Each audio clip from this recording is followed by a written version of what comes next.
Hello everyone, this is Robert, 50 Years of Chess. Yesterday we began the coverage of the Newport Minor 2026. Newport's a small town in Wales, or a big town in Wales, depending how you see it. Nice place where we played, very nice. And it was a good time. We all had a good time there. And this is the second round match. And my opponent was a 14-year-old Daniel Elijah. Now, 2 or 3 people before the game told me, watch this kid, he's good, including my son, who said he's good, so I better be careful. Like I said to him, I'll respect him, but I don't fear him. I don't, anyone who I play, but I understand what they were saying. He's one to watch. So, yeah, a very nice lad. Spoke to him briefly, and he was happy to give me his picture and let me show it on here in the game. And so I'm going to show you how the game went. We both won our first round games, and we were drawn together in the second round. So the game went as follows. Daniel opened with knight f3, d5, d4, e6, g3, c5, c4. So we've got a sort of Tarish setup, but it's also can be other things. So I played knight f6, bishop g2, knight c6, castles, cd, knight takes d, and bishop c5. He defended the knight with the pawn. I castled, and he played knight c3. So we've got a decent game here. Half open file on the d file, and he's threatening my pawn on d5, which is well protected at the moment. So I played bishop takes knight. I want to get this bishop off and isolate his d. So after c takes d, we'd have an isolated pawn, which is what I did.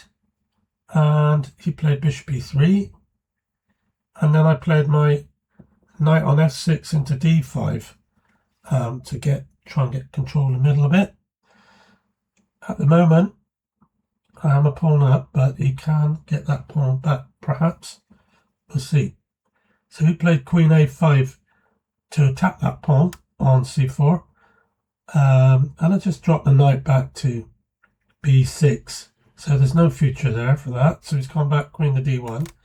I'm very happy with the game at the moment. I'm a pawn up and I'm holding it quite well. So I played the other knight back now to e7 and challenging the knight on c3. So he played rook to e1.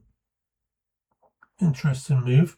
Bit mysterious, as there's nothing to see or give any real reason why he played that other than to bring the bishop back to f1 and attack that extra pawn I have. So I played the knight into d5, and he's played a3, which is to stop me playing knight to b4, and it can then come into d3. So I play bishop d7. I'm carrying on and getting my pieces out. We're both more or less fully developed now. We've still got our queens on the back ranks, but that's only briefly for a while. So he's played h4. Now he's looking for a bit of space and also to try and play bishop g5 at some point, maybe, I don't know. So I took the knight, so he'd give him a backward pawn on c3. I felt he should have gone queen c2 instead of h4. Then he could have avoided this, but he's played b takes c. So he's got connected pawns, but he's got 3 pawn islands now. He's got one on the a file, one on the c and d files, and one on the f, g, and h files, whereas I have just 2. So I brought my other knight into d5, attacking this weak pawn on c3. He's played queen c2, and I played bishop to c6. It's possible he may wish to play bishop takes knight, in which case I have to take with the bishop to have a superb monster bishop on d5, giving me great chances of victory. So he's played the bishop up into e4. So he's threatening my h7 pawn with check. And I dealt with this by playing f5. It's a bit weakening for my e6 pawn, but it does end this possibility of taking that pawn on h7. So he brought the bishop back to g2, and I brought my queen out to a5. So I'm doubling up my attack on the c pawn. He's already a pawn down, so he doesn't want to go another one down. So he's brought the bishop back to d2 to protect it, and he's also attacking this backward pawn on e6. So I brought my rook on a8 to e8 to protect that pawn. So he's played rook up to e5. Now, looks like he's going to try and double his rooks. At the time, I wasn't sure how to tackle this, but probably the bishop maybe should go back to d7. But anyway, I decided to play rook f6. A little bit iffy, because when you play a rook there, you've got very little space to maneuver in, and yeah, I don't like it really, but I can't think of anything else. So now I played queen to b2. Now I realised why I did that, to protect that a pawn, so as he could play rook on a1 to e1 and continue his attack. But if we look at that attack after he's gone rook e1, he would be threatening to play bishop takes knight. And if pawn takes, of course he's got rook takes rook check. But if bishop takes bishop on d5, he can take the bishop with the rook. And now after pawn takes, he's got rook down check on e8. And so he would be better, much better than me. So I had a good long think about it, and I couldn't really see what was best to play. I think maybe at this time I should have just dropped the rook back to f7 and then into e7. The problem was, he would have this bishop g5. But I guess I could have just played knight back to f6. Fine. I think I would have been alright. But here I started to go wrong, because I was pinning the knight to my queen. I wanted to move my knight maybe back to c7 to also protect that d6 pawn. Problem is now, though, the bishop is on m3. I've got nothing covering the bishop. So this was not a good move by me. It was a bad move. And I started making more than one. I've just made one bad move, now I've just made another. So this is where my game was, the level of my game was dropping. And he started to play really well. He played his other rook across, sensing that there was something on here. So he's played rook a to e1. And now, if I play bishop back to d7, what happens? If I go bishop back to d7, oh, we can play bishop g5. Oh, that's not good. But it's possible then I could have gone rook g7, and then if bishop takes knight and pawn takes bishop, it's got rook takes rook, bishop takes rook, rook takes rook. Yeah, this again is not good. So after having a very long think, I decided to play the king up. I didn't really like doing this, but I had to protect the d pawn, and also to stop the taking of the knight on d5. So I've covered the rook behind me. It's also covered with the bishop. So for a moment, I'm okay. But then he played this really, really good move. Bishop f3. What a good move that was. I didn't see that one coming, because now I can see he can check me, and I'll lose that cover on the d6. So I should now play bishop back to d7. If I played bishop d7, I'll lose the exchange, but my position will still hold. After bishop g5, and I've played bishop d7, I can play g takes f6, and if it goes rook takes knight, or say bishop takes knight, e takes knight, rook takes rook, bishop takes rook. So that I would be okay. Just the exchange down. When I say just the exchange down, that means a lot. But I'd still been in the game here, wouldn't I, with that? I don't know why I didn't play.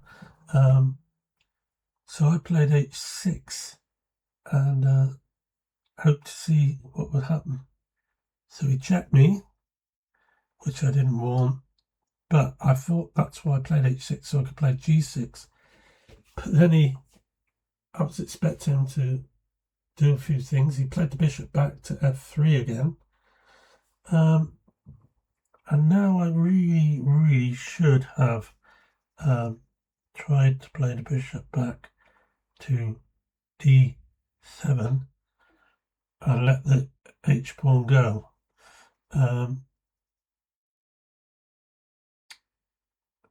Or something like that. But I played the rook across to try and protect that pawn. And now he's gone bishop into g5, another wonderful move. Of course he can play this. If I take with the pawn, he takes with the pawn, and he still wins the exchange. Yeah, so I'm in trouble. I'm in trouble here. I took the bishop, he took, and now I gotta think how to save my position.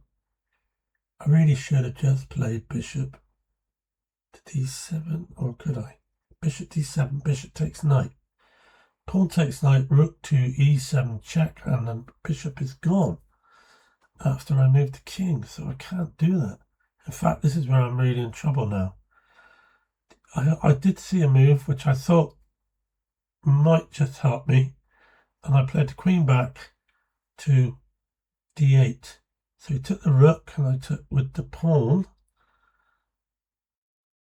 and I thought, well, I can get the queen up for 2 rooks, and it should be okay. But there was something I overlooked. Rook takes pawn, queen takes rook, rook takes, queen takes. And this is the move I overlooked, because Daniel played queen e2. I saw after I took the king, just before he picked up the queen, and I thought, oh no, now I'm in trouble, because that queen could come straight in on d5 and penetrate my whole position. So I'm going to be lost here, because he's going to win a piece, probably after check. He's going to pick up the knight, and I'll just have a bishop and a rook against the bishop and the knight, or something like that. So I played the king back, so he can't check me and win the piece that way. So I played the king back to f7. He came into e5, attacking the rook, and I brought the rook across to protect the knight. Had I attacked the queen, he could have just gone bishop takes knight, bishop takes bishop, queen takes, knight check. So I'm holding, but for how long? Bishop takes, and he played queen to c7. Yeah, Daniel's in the driving seat here. And he's open that he can pick up the bishop, I think.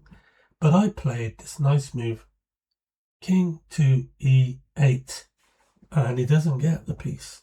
So at least I've got a bishop and a rook and 5 pawns. Now, as technically, I'm only a pawn down if you were to take the numerical score of the position of our pieces that we both have and the value. But he's a good little player and he knows what to do. He took the pawn on a7 for starters. I played the rook up, making sure that I keep the rook and the bishop connected and that he won't win any of those. But I do have weak pawns. So he played queen to b6, and I had to move my king away from the rook, from protecting it, to defend that pawn. Then he took another pawn, so now it's getting really serious. My chances of getting a draw now are nothing. I'm going to lose this one for sure. So I played the king into the middle and e6. Checked me on a6. I went back to f7. He went back to b5. I went back to e6. He went back to a6. I went back to f7, and if he went back again to b6, then I have a draw by repetition. Right, so at this point, I played king e6. He played f3. And at that stage, I decided this is not going very well. And within about another 3 or 4 moves, I resigned because he managed to win the g-pawn off me, and it was pointless carrying on. So the young man had won. And I have to say, he did play very well. I made some mistakes later in the game after a very good start.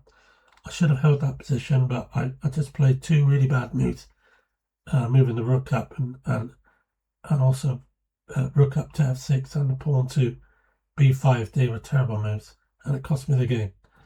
So that's the game. I hope you enjoyed it as much as he did, but not me.